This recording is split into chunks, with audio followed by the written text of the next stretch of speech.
तो आज इस वीडियो में हम जो है लाइफ साइकिल ऑफ मोस को डिस्कस करेंगे। मोर स्पेसिफिकली मोस का एक टाइप है जिसका नाम है फुनेरिया हाइगोमेट्रिका। तो मोस का एक जो है ये टाइप है जिसका आज हम लाइफ साइकिल को डिस्कस करेंगे। सही। तो यहाँ पर क्या लिखा हुआ है कि जो भी ब्रायोफाइट्स होते हैं उनके अंदर हेटेरोमॉर्फिक अल्टरनेशन ऑफ जनरेशन होता है और गेमिटोफाइट जो है वो डोमिनेंट होता है जनरेशन उनमें। अब अल्टरनेशन ऑफ जनरेशन का आपको पता होगा कि अगर इनके पास एक ऐसी जनरेशन है जिसके पास क्रोमोसोम का तादाद हाफ है तो उससे कौन सी जनरेशन बनेगी? जिसके पास क्रोमोसोम का तादाद कंप्लीट होगा उससे फिर से ये सेम बनेगी हेप्लॉइड जनरेशन और फिर डिप्लॉइड बनेगी हेप्लॉइड। इसी तरह ये साइकिल चलता रहेगा। इस साइकिल को हम कहते हैं अल्टरनेशन ऑफ जनरेशन। सही है। तो अगर ये दोनों जनरेशन एक जैसी हो, मतलब शक्ल में जो हो एक जैसी हो, तो उन्हें हम कहते हैं होमोमॉर्फिक। सही है, होमोमॉर्फिक अल्टरनेशन ऑफ जनरेशन। अगर ये दो जो जनरेशन है बन रही हैं, अगर ये जो है एक जैसी ना हो तो उसे हम कहेंगे हेटेरोमॉर्फिक अल्टरनेशन। तो ये जो है हमारे ब्रायोफाइट्स जो भी हैं प्लांट, उनमें कौन सी अल्टरनेशन का टाइप होता है? हेटेरोमॉर्फिक अल्टरनेशन ऑफ जनरेशन होता है। सही है। और जो है गेमिटोफाइट वो जो है डोमिनेंट जनरेशन होती है। अब गेमिटोफाइट कौन सी जनरेशन होती है? जिसके अंदर क्रोमोसोम का तादाद हाफ होता है। सही है। तो यहाँ पर यही लिखा हुआ है, gametophyte is haploid consisting of rhizoids, pseudostem, pseudo leaves. अब ये तीन जो हैं बॉडी पार्ट्स हैं इसके हमारे गेमिटोफाइट के। गेमिटोफाइट हमने अभी डिस्कस किया है जिसके पास क्रोमोसोम का तादाद जो है वो हेप्लॉइड हो, हाफ हो। सही है। राइजोइड्स रूट जैसी स्ट्रक्चर होती हैं, इनके अंदर रूट्स नहीं होती तो उसकी जगह पर राइजोइड्स होते हैं। अब स्यूडो स्टेम और लीव्स का क्या मतलब है? मतलब कि इनके अंदर जो लीव्स और स्टेम होती है वो इतनी जो है डिफ्रेंशिएटेड नहीं होती। सही है। आमतौर पर हम जो प्लांट्स देखते हैं उनमें जो है रूट एक अलग स्ट्रक्चर होती है, लीव्स अलग होते हैं, लेकिन इनमें जो है वो इतनी डिफ्रेंशिएशन नहीं होती, इनमें इतने जो है अलग अलग नहीं होते। हमें नहीं पता चलता कि कौन सा स्टेम है कौन सा लीफ है। सही। तो इसीलिए हम कह रहे हैं स्यूडो स्टेम स्यूडो लीव्स। उसके आगे क्या है? Sex organs called antheridia archegonia are present. अब जो है इनके अंदर जो है एंथ्रीडिया और आर्चिगोनिया प्रेजेंट होते हैं। एंथ्रीडिया क्या है? मेल पार्ट है जिसके अंदर स्पर्म्स मौजूद होते हैं। तो दो नाम है, स्पर्म भी कह सकते हैं आप मेल गैमेट को, या एंथीरोजोइड भी कह सकते हैं। और फीमेल पार्ट क्या होता है? आर्चिगोनियम होता है। तो यहाँ पर आगे क्या है? Develop 8 trips of pseudo stem. अब इनकी जो स्टेम होती है उसकी टिप पर ये स्ट्रक्चर मौजूद होती हैं, मतलब चोटी पर मौजूद होती हैं, एंड्स पर मौजूद होती हैं। सही। और अगर हम उस स्टेम की बात करें जिस स्टेम पर ये चीज़ें मौजूद होती हैं, आर्चिगोनिया और एंथ्रीडिया, सही है, तो वह स्टेम क्या होती है? डायोशियस होती है। मतलब कि अगर हम इन ब्रायोफाइट की जो है जो मोस हैं, सही है, इनकी अगर एक ये स्टेम उठा लें तो यहाँ एंड पर इस टिप पर इस चोटी पर या तो आर्चिगोनियम होगा या तो एंथ्रीडियम होगा। दोनों चीज़ों में एक चीज़ हो सकती है, एक सेक्स ऑर्गन हो सकता है।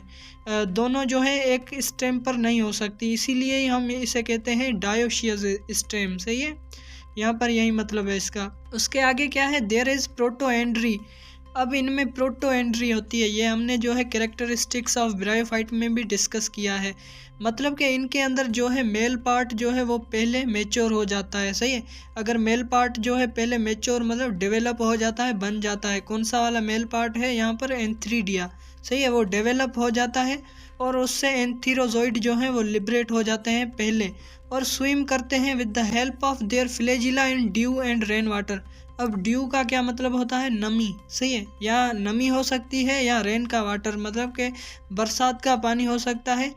उसमें स्विम करेंगे, तैरेंगे, किसकी हेल्प से? उनके फ्लैजिला की हेल्प से। फ्लैजिला क्या होते हैं? मोशन के लिए ऐसी स्ट्रक्चर्स होती हैं स्पेशल। सही है। आगे क्या है? When archegonia mature. अब जब आर्चिगोनिया मैच्योर होती है, आर्चिगोनिया बाद में मैच्योर होता है और एंथ्रीडिया पहले मैच्योर होता है। सही है। तो इसी प्रॉपर्टी को हम प्रोटोएंड्री कहते हैं। उसके बाद क्या है? They have single ovum in venter, few neck canal cells in neck. अब अगर हम जो है इनकी जो फीमेल पार्ट है, सही है, जिसे हम आर्चिगोनिया कह रहे हैं, अगर आप इस इमेज में नज़र डालें तो यहाँ पर आप देख सकते हैं इसकी स्ट्रक्चर कैसी है।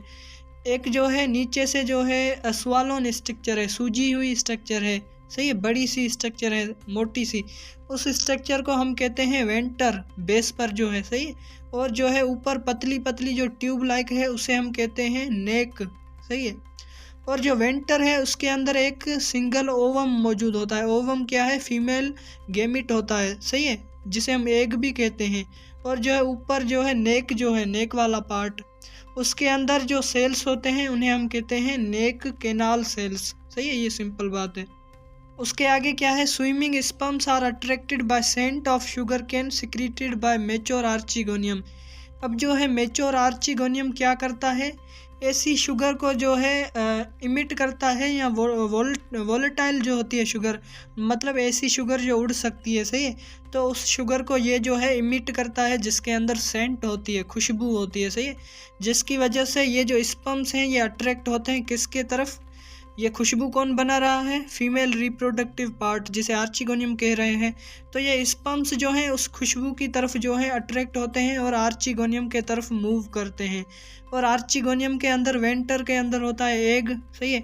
तो एग से जो है ये हमारा स्पर्म या एंथीरोजोइड कह रहे हैं जिसे, वो फ्यूज़ हो जाता है, मतलब कि मिल जाता है और रिजल्ट में बनता है जाइगोट, या आप जाइगोट कह सकते हैं या ऊस्पोर कह सकते हैं, सही है। अब ये जो जाइगोट है वो वहाँ पर रिटेन होता है, मतलब जो आर्चिगोनियम स्ट्रक्चर है, जो बैग है, उसके अंदर जो है वहीं मौजूद होता है। इसे ही हम कहते हैं this is retained with in archegonium and form an embryo. अब वो क्या करेगा? जाइगोट जो है सेल डिवीजन करेगा, माइटोसिस करेगा, मतलब एक जाइगोट से दो सेल बनेंगे, सही है। जाइगोट भी एक किस्म का सेल है, तो ये सेल डिवीजन करेगा माइटोसिस वाली, तो क्या होगा? इससे 2 सेल्स बनेंगे और उन 2 से 4 बनेंगे, और इस तरह जो है ये स्ट्रक्चर डेवलप होती जाएगी बड़ी, और उस स्ट्रक्चर को हम कहते हैं एम्ब्रियो, सही है। Developing structure is called embryo, simply आप इतना कह सकते हैं। उसके आगे क्या है? This embryo undergo repeated mitotic division to form sporangium. अब ये जो एम्ब्रियो है हमेशा जो है सेल डिवीजन करता रहेगा, सही है। उससे क्या बनेगा? उससे एक न्यू ऑर्गेनिज्म बनेगा। जाइगोट से क्या बनेगा? जाइगोट में कितने क्रोमोसोम हैं? 2n होता है, मतलब जो है क्रोमोसोम का जो तादाद है वो जाइगोट में कंप्लीट होता है। तो जाइगोट क्या कर रहा है? माइटोसिस कर रहा है, सही है। तो इससे नए सेल्स बनेंगे, तो उनके अंदर भी क्रोमोसोम का तादाद कितना होगा? कंप्लीट होगा, मतलब कि वो सेल डिप्लॉयड होंगे। और इससे इसी तरह से एक प्लांट बनेगा, इसके अंदर जो है क्रोमोसोम का तादाद कंप्लीट होगा, और उस प्लांट को हम कहते हैं स्पोरोफाइट। अब ये स्पोरोफाइट क्या होता है? डिप्लॉयड होता है, सिंपल बात है। और ये स्पोरोफाइट के अंदर 3 स्ट्रक्चर्स होती हैं, एक फुट होता है, एक सीटा होता है, और क्या होता है? कैप्सूल होता है। ये हमने कैरेक्टरिस्टिक्स में भी डिस्कस किया था। अगर आप यहाँ पर देखें, सही है, सपोज ये एक हमारा जो है आर्चिगोनियम है, मतलब फीमेल रिप्रोडक्टिव पार्ट है, इसके अंदर क्या मौजूद है? ये जाइगोट मौजूद है, सही है। अब ये जाइगोट क्या करेगा? इससे एक स्ट्रक्चर निकलेगी नीचे की तरफ जो कनेक्ट हो जाएगी बेस पर, सही है, इस तरह डंडी जैसी स्ट्रक्चर निकलेगी। अभी इस स्ट्रक्चर का क्या मकसद है बनने का? इस स्ट्रक्चर की हेल्प से ये क्या करेगा? जाइगोट जो है वो फूड हासिल करेगा, किससे? गेमिटोफाइट से, सही है। और इससे जाइगोट से एक डंडी निकलेगी, माइटोटिक डिवीजन हो रही है, तो ये जो है ग्रोथ करेगा जाइगोट, सही है। तो इसी जाइगोट से एक डंडी निकलेगी जिसे हम कहते हैं सीटा, सही है। ये रहा फुट नीचे जो कनेक्ट कर रहा है गेमिटोफाइट से, और ऊपर जो है ये डंडी है जिसे हम सीटा कहते हैं, और इसके ऊपर एक बैग बनेगा, सही है, एक बैग बनेगा जिसके अंदर स्पोर्स मौजूद होंगे, तो उस बैग को हम कहते हैं कैप्सूल। ये स्पोरोफाइट है, तो इसीलिए ही हम कहते हैं कि जो हमारा स्पोरोफाइट है वो लेस डोमिनेंट होता है। ज़्यादा डोमिनेंट कौन सी जनरेशन होती है? गेमिटोफाइट होती है। क्यों? अगर आप यहाँ पर देखें तो ये जो जाइगोट है ये कनेक्ट हो रहा है गेमिटोफाइट से, और यहाँ से फूड हासिल करेगा। और ऊपर अगर आप देख सकते हैं ये डंडी जो है निकल रही है, और ऊपर एक ऐसी स्ट्रक्चर आ गई जिसे हम कह रहे हैं कैप्सूल, जिसके अंदर स्पोर्स बनेंगे, किसके? इस प्लांट के, स्पोरोफाइट के। और ये स्पोरोफाइट डिपेंडेंट है किस पर? गेमिटोफाइट पर, सही है। तो ये सिंपल बात है, आगे डिस्कस करते हैं। अब आगे क्या होगा? ईच स्पोर, अगर हम स्पोर उठा लें, सही है, अगर आप इस इमेज में देखें, एक हमारा स्पोरोफाइट है जो डेवलप हुआ है जाइगोट से। जाइगोट नीचे मौजूद होता है, जाइगोट से एक डंडी निकली है जिसे सीटा है, सीटा कहते हैं हम, और उसके ऊपर कैप्सूल मौजूद है जिसके अंदर जो है स्पोर्स बनेंगे।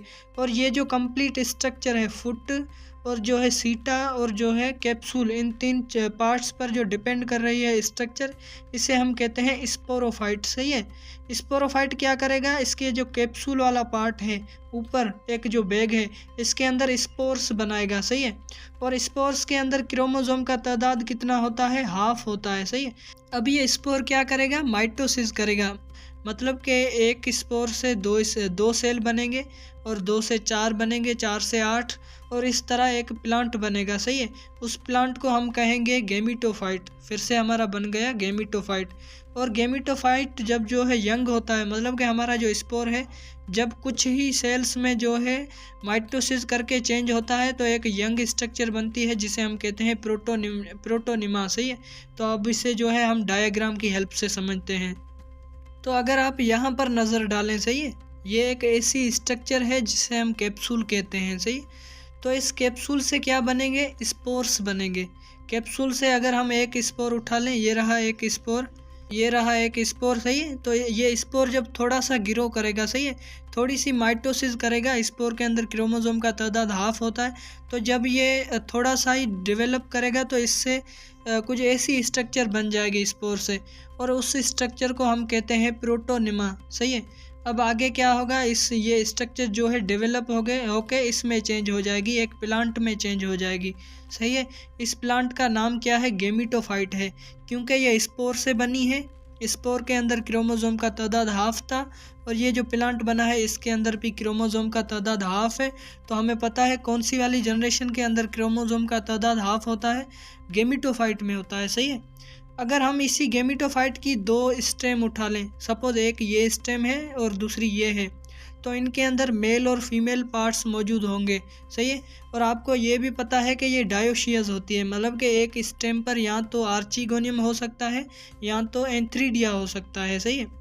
तो सपोज इस स्टेम पर क्या मौजूद है, इस स्टेम पर हमारा एंथ्रीडिया मौजूद है, मतलब कि जिसके अंदर स्पर्म्स मौजूद होते हैं, मेल रिप्रोडक्टिव पार्ट है ये।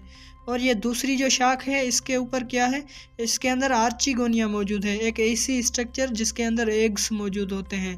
अब आगे क्या होगा, ये जो हमारे एंथ्रीडियम है, सही है, एंथ्रीडियम के अंदर स्पर्म्स जो हैं वो कहाँ मूव करेंगे, वो मूव करेंगे आर्चिगोनियम की तरफ जहाँ पर एग्स मौजूद हैं। सही है। और होगा क्या, हमारा एक एग और एक स्पर्म जो है एक दूसरे से फ्यूज़ हो जाएंगे, और रिजल्ट में क्या बनेगा, एक जाइगोट बनेगा जो आप यहाँ पर देख सकते हैं। सही है। तो ये जाइगोट क्या करेगा, ये जाइगोट जो है करेगा माइटोसिस करके ये जो है एक ऐसी स्ट्रक्चर में चेंज हो जाएगा, ये आप देख सकते हैं। सही। तो इस स्ट्रक्चर को हम क्या कहते हैं, स्पोरोफाइट कहते हैं। ये एक जनरेशन है, और ये जो जनरेशन है ये गेमिटोफाइट पर डिपेंडेंट है। और इस जनरेशन के अंदर तीन पार्ट्स होते हैं, बॉडी पार्ट्स। जाइगोट जो है नीचे से कनेक्ट होता है इस गेमिटोफाइट से, उस स्ट्रक्चर को, उस पॉइंट को हम कहते हैं फुट। और जाइगोट से जो डंडी निकलती है ये आप देख सकते हैं, ये डंडी, इस डंडी को हम कहते हैं सीटा। और इस डंडी के ऊपर जो एक बैग मौजूद है इसे हम कहते हैं कैप्सूल। और इस कैप्सूल को हमने यहाँ पर जूम किया है, यहाँ पर हमने जूम किया, सही है, मतलब बड़ी की इसकी इमेज। तो यहाँ पर आप देख सकते हैं इसके अंदर मौजूद होते हैं स्पोर्स। सही है। अब ये स्पोर्स जब इससे निकलेंगे तो फिर से ये क्या करेंगे, ये करेंगे माइटोसिस करके एक प्रोटोनिमा बनाएंगे, और जब यंग हो जाएंगे तो उसे हम कहेंगे गेमिटोफाइट। सही है। और गेमिटोफाइट से फिर से क्या होगा, ये प्रोसेस होगा फर्टिलाइजेशन। और गेमिटोफाइट से क्या होगा, जो स्पर्म है और जो एग है वो एक दूसरे से फर्टिलाइज हो जाएंगे, और फिर से जो है हमारा स्पोरोफाइट बनेगा, और ये साइकिल चलता रहता है। सही है। होपफुली आपको ये वीडियो समझ में आया होगा। ये है अल्टरनेशन ऑफ जनरेशन ऑफ मोस, और किस टाइप की है, हेटेरोमॉर्फिक है। आप देख सकते हैं इसकी जो 2 जनरेशन है, ऊपर ये डंडी जैसी एक जनरेशन है, एक ये नीचे वाली जनरेशन है, ये दोनों एक दूसरे से शक्ल में बिल्कुल डिफरेंट हैं। सही है। तो इसी वजह से हम कहते हैं हेटेरोमॉर्फिक अल्टरनेशन ऑफ जनरेशन।